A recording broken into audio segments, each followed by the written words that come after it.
안녕하세요. 숭실대학교에 합격하신 모든 여러분 축하드립니다. 지금부터 2, 3학년도 신입생을 위한 장학제도 안내를 시작하겠습니다. 먼저 어떤 장학금을 받고 계신지에 대한 설명과 장학금 종류 및 신청 팁, 그리고 자주 하는 질문 순으로 안내해 드리도록 하겠습니다.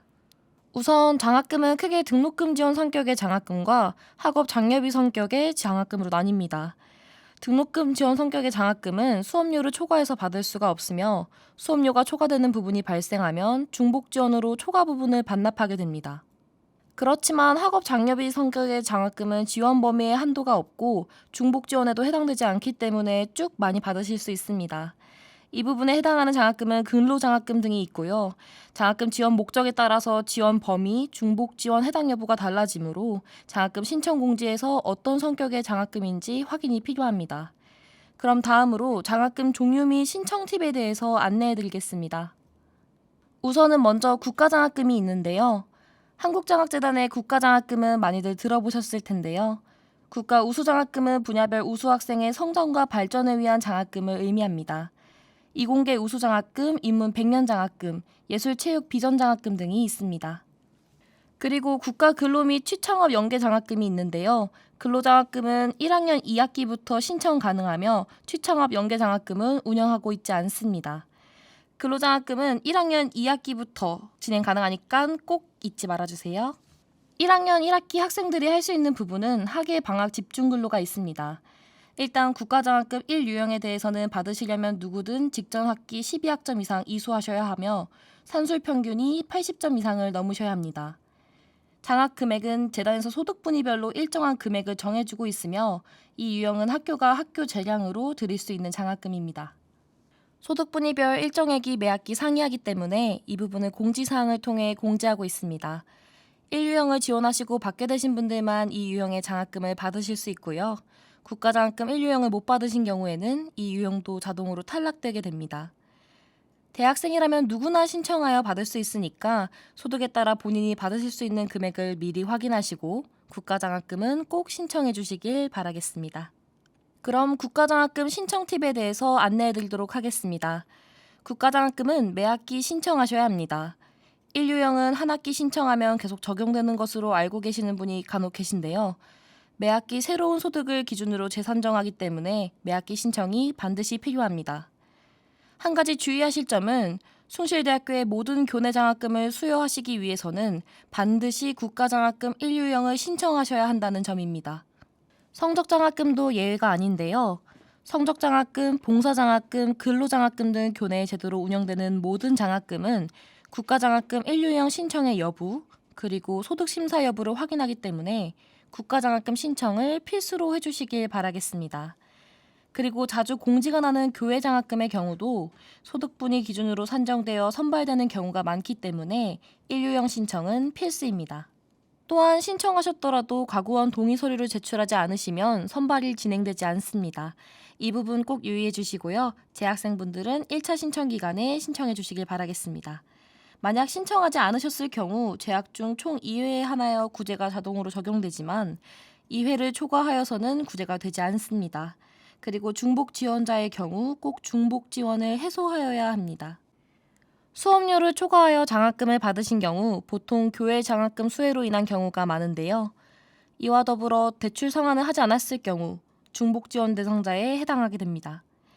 중복을 해소하여야 국가장학금 1유형 심사가 진행되므로 이 부분을 유의하여 주시길 바라겠습니다.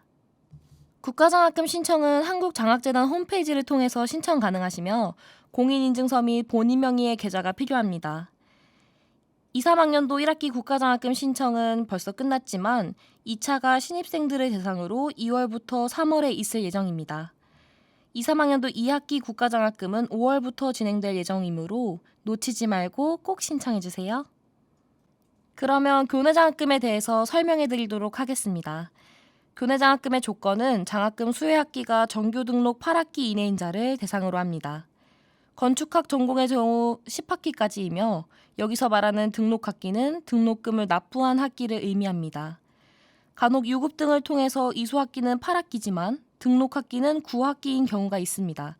이럴 경우 장학금 수혜는 불가합니다. 학적은 반드시 재학 중이어야 하며 성적은 직전 학기 15학점 이상 이수한 학생이 기본입니다. 졸업 직전 학기의 경우는 12학점 이상만 이수하셔도 가능합니다. 2, 3학년도 1학기 신입생을 대상으로 하는 교내장학금 2차 신청 기간은 3월 2일부터 3월 15일에 있을 예정입니다. 해당 내용은 공지사항을 통해 공지할 예정이고 이 기간에 유센트를 통해 신청하시고 장학금별로 제출 서류가 상이하오니 반드시 꼭 참조해주세요. 본교 교내장학금의 종류는 다음과 같습니다. 가장 많이 신청하시는 장학금은 비전장학금인데요.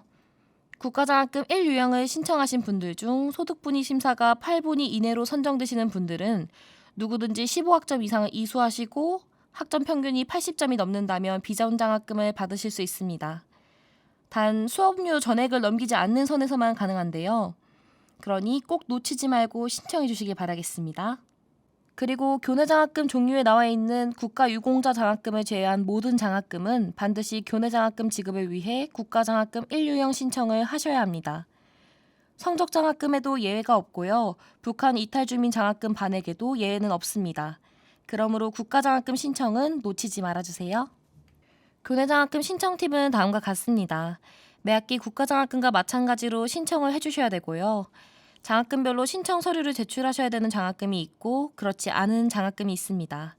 또한 추가 서류 제출이 필요한 경우도 있는데요. 제출에 대한 부분은 유세인트 장학공지사항에서 공지하고 있습니다. 교내 장학금에 대해서는 개별 안내가 없으므로 반드시 유세인트 장학공지사항을 놓치지 말고 보셔야겠습니다.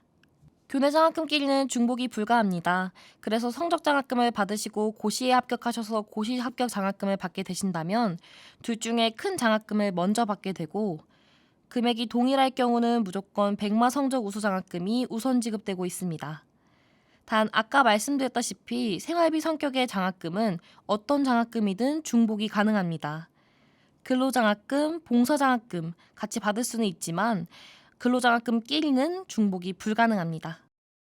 교내장학금을 지급받기 위해서 사전 감면되는 경우는 괜찮지만 계좌로 지급받으셔야 되는 경우가 발생할 수 있어요. 이유는 1차에 신청하셨더라도 소득심사가 완료되지 않아서 규정상 장학금 선발이 불가능한 경우가 있을 수 있고요. 교내장학금 또는 국가장학금을 모두 2차에 신청하신 경우는 먼저 등록금을 납부하시고 계좌로 받으셔야 돼요.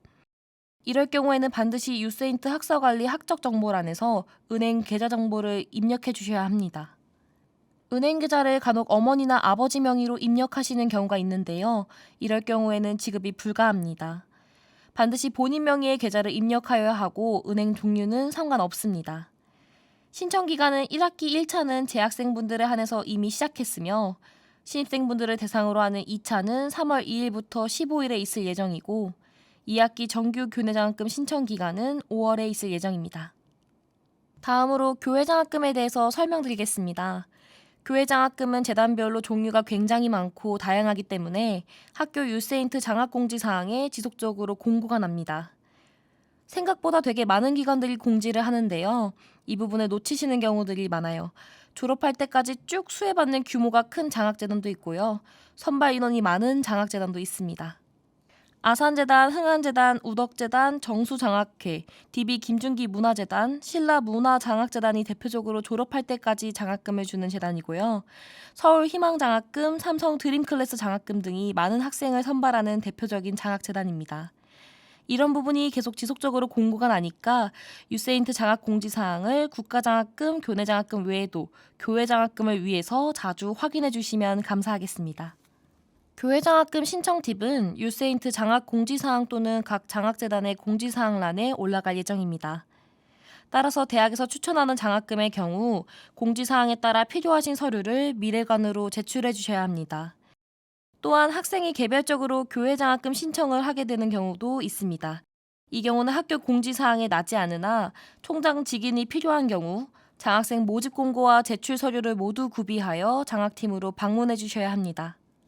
제출 서류와 모집 공고를 구비하지 않으면 여러 차례 장학팀을 다시 방문하셔야 될 수도 있으니까 꼭 서류를 구비해 주시고 확인 부탁드립니다. 대학 추천서가 필요한 경우에는 학과의 교수님께 의뢰해 주시고요. 부득이한 경우에는 장학팀에서 작성 가능합니다. 다음으로 장학금 관련 공통 팁을 안내해 드리도록 하겠습니다. 등록금 지원 목적의 장학금은 수업료를 초과하지 않는 범위에서 다음의 순서에 따라 우선 지급하고 있습니다. 먼저 교외재단 장학금을 선발하고요. 그 다음으로 국가장학생을 선발합니다. 마지막으로 차액을 교내장학금으로 지급하게 됩니다. 따라서 성적장학생이 선발이 됐더라도 국가장학금으로 전액을 받을 경우 성적장학금은 탈락됩니다. 이는 수업료를 초과할 수 없기 때문인데요. 성적 및 취득학점 산정 방법은 장학재단과 장학금의 종류에 따라 상이합니다.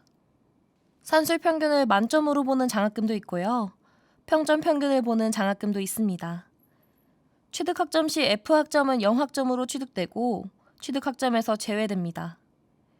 외국대학 파견, 해외 봉사, 현장 실습 참여 사유로 수강한 모든 과목이 패스페일로 평가되는 경우에는 평점 평균이 부여된 최근 학기 성적을 적용하여 선발합니다. 선발된 장학금은 사전 감면이 원칙이고요. 부득이한 경우 사후 지급으로 개인 계좌 지급 또는 학자금 대출로 상환됩니다.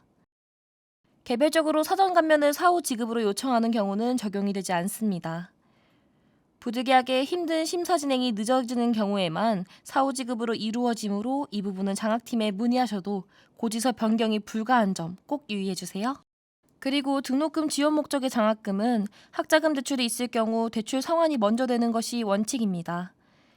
만약 대출 상환 처리되지 않았을 경우라도 한국장학재단, 공무원 연금공단 등의 대출이 있을 경우에는 교내장학금이나 국가장학금 수여한 후에도 꼭 상환 처리를 해주셔야 됩니다. 그리고 학기 중에 휴학이 이루어질 경우 본교는 등록 휴학 제도가 없기 때문에 모든 장학금은 취소되며 반환해야 합니다.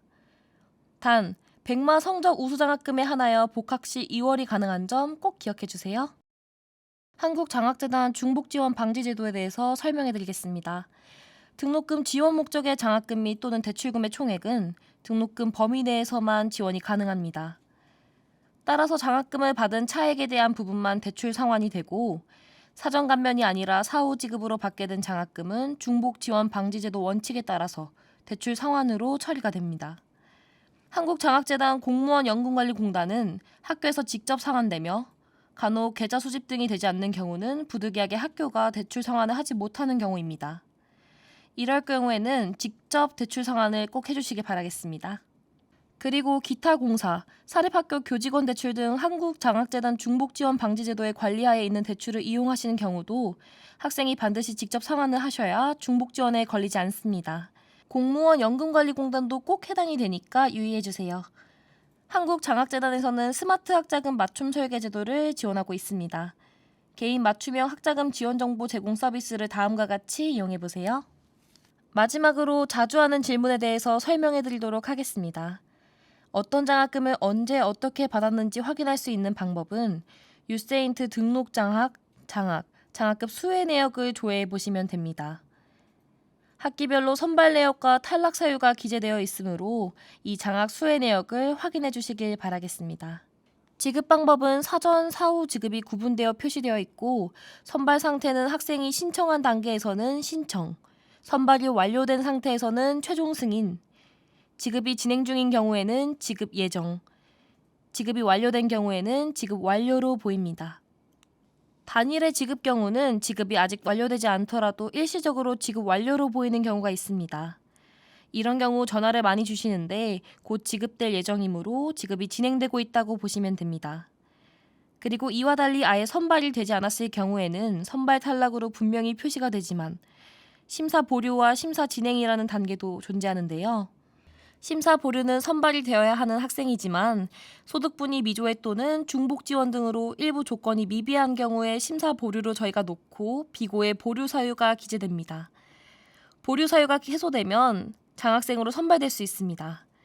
그리고 학생 신청과 최종 승인 단계 사이에서의 심사 진행으로 보이게 되는 경우가 있는데요. 이 경우에는 장학팀이 선발 심사를 진행하고 있는 단계라고 보시면 됩니다. 장학금 지급 증명서는 바로 인터넷 증명 발급을 통해서 발급받으실 수 있는데요. 유세인트 자주 찾는 메뉴 인터넷 증명 발급으로 들어가시면 됩니다. 또는 학사팀 진리관 1층의 무인 발급기를 통해서도 발급할 수 있습니다. 교육비 납입 증명서에는 모든 장학금이 다 나오는데 수혜받은 모든 장학금과 대출이 함께 반영됩니다. 연말정산 및 교육지원 신청에 참고해주세요. 근로장학금도 포함이 되어 공제에서 차감되게 된답니다. 지금까지 교내 장학금 설명이 모두 끝났습니다. 숭실대학교 입학을 다시 한번 환영하며 학생처 장학팀에 방문하고 싶으시거나 문의하고 싶으신 분들은 미래관 106-2호로 방문해 주시고 전화번호는 다음과 같은 번호로 연락 주시면 됩니다. 감사합니다.